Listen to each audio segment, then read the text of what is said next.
本当だ。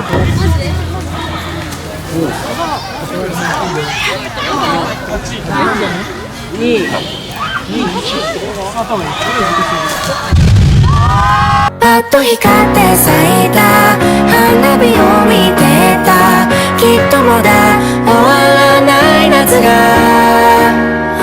曖昧な心を溶かして繋いだ。この夜が続いて欲しかった。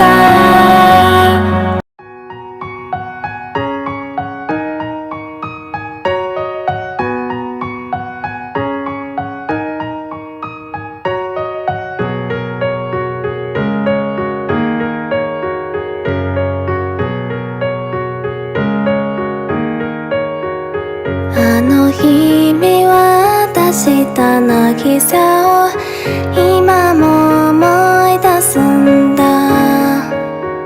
砂の上に刻んだ言葉、君の後ろ姿。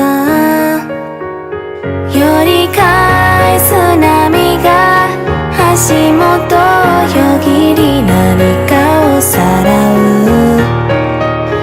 夕泣きの中、日暮れだけが通り過ぎてゆく。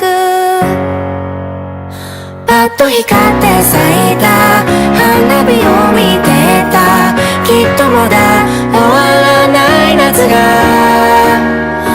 曖昧な心を溶かして繋いだ。この夜が続いて欲しかった。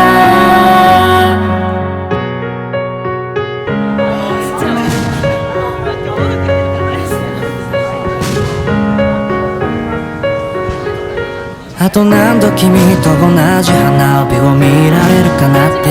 笑う顔に何ができるだろうか。傷つくこと喜ぶことを繰り返す波と浄土。焦燥最終列車の音、何度でも言葉にして君を呼ぶよ。波も選びもう一度もう二度と悲しまずに済むように。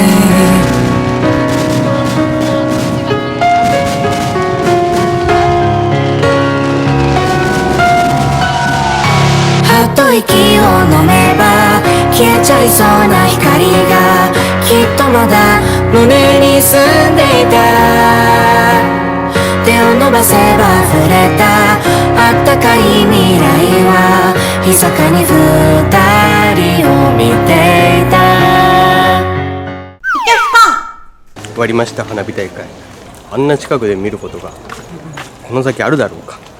ないかもしれない。ないね。江戸川花火、来年ですけど、よかったら行ってみてはいいんじゃないですか。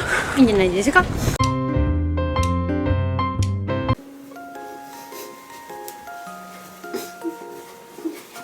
きれい。